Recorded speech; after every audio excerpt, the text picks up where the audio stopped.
Hello and welcome to What the F Just Happened Today, your essential guide to the daily shock and awe in national politics. I'm Joe Amditas. Let's get to it. It's Wednesday, June 16th, 2021. Welcome to day 148. After blocking major voting rights legislation for weeks, Senator Joe Manchin finally outlined a list of changes that he wants in a bid for a compromise. Manchin is the only Senate Democrat who is not sponsoring the For the People Act and has actually opposed the For the People Act, saying that it's too partisan and arguing that changes to voting laws should have bipartisan support. Republicans, however, have uniformly opposed the For the People Act.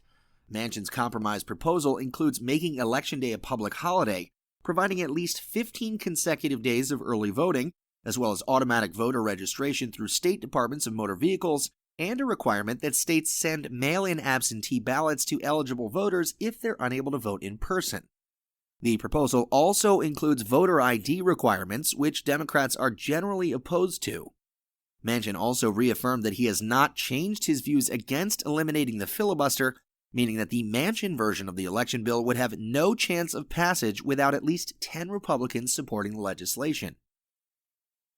Meanwhile, the Senate unanimously passed a measure to make Juneteenth, June 19th, the day that marks the end of slavery in Texas, a federal holiday. The bill now heads to the House, where it's likely to be approved. In July 2020, Wisconsin Republican Senator Ron Johnson blocked the bill, saying a federal day off would cost taxpayers hundreds of millions of dollars, which is not true. Moving on, the Education Department issued new guidance that the rights of transgender and gay students are protected at school by Title IX, a reversal of the Trump-era guidance that said gay and transgender students are not protected by any federal laws.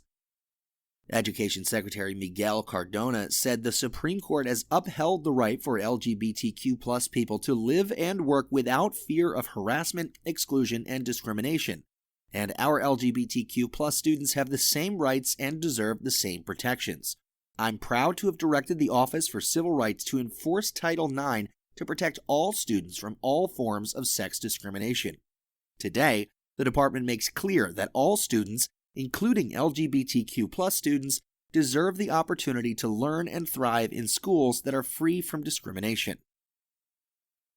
Meanwhile, the Justice Department reversed a Trump-era immigration ruling that limited the possibility of asylum protections in the U.S. for women fleeing from domestic violence in other countries and some victims of gang violence. Attorney General Merrick Garland vacated the 2018 decision by former Attorney General Jeff Sessions that ordered immigration judges to stop granting asylums to victims of private violence like domestic or gang violence. In the courts, a federal judge blocked the Biden administration's temporary suspension of new oil and gas drilling leases on public lands. Judge Terry Doty said that the power to pause the offshore oil and gas leases lies solely with Congress because it was the legislative branch that originally made federal lands and waters available for leasing. The Interior Department said it would comply with the decision, suggesting that the lease sales to drill in Alaska and in the Gulf of Mexico will likely resume for now. In January, Biden signed an executive order that temporarily banned new drilling leases on federal lands and waters, saying he wanted to pause new leases while the Interior Department reviewed the program. Back in D.C., the House Judiciary Committee opened an investigation into efforts by the Trump Justice Department to seize data from members of Congress as well as journalists and then White House counsel. The Department of Justice Inspector General has also opened a separate inquiry into the data seizures. In the Senate, Democratic leaders have called for former Attorneys General William Barr and Jeff Sessions to testify before the Senate Judiciary Committee. But Mitch McConnell criticized the inquiries as unnecessary and accused Democrats of embarking on politically motivated investigations, saying there is no need for a partisan circus here in Congress. The FBI, meanwhile, told the House Oversight Committee that it's pursuing hundreds of investigations related to the January 6th Capitol riot.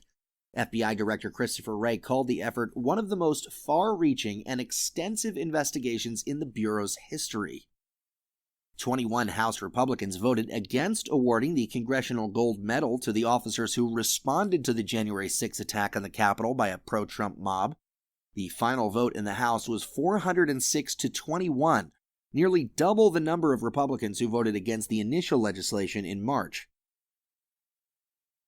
And finally, Biden and Vladimir Putin described their first in-person summit as constructive and good, positive. Biden spoke to reporters after meeting for just under 4 hours, saying he pressed Putin over alleged hacking, human rights abuses, and more. "I did what I came to do," Biden said, adding, "The bottom line is, I told President Putin that we need to have some basic rules of the road that we can all abide by." In a separate, sequential news conference, Putin denied Russia's involvement in the recent cyber attacks against U.S. institutions, saying the U.S. is the biggest offender while blaming the U.S. for the deterioration in the U.S.-Russia relationship. Putin added that there has been no hostility between the two leaders. That's all for now. You can find the links and sources for all of these stories on the main website. And as always, visit whatthefjusthappenedtoday.com for the latest news and headlines. Until next time, I'm Joe Amditas.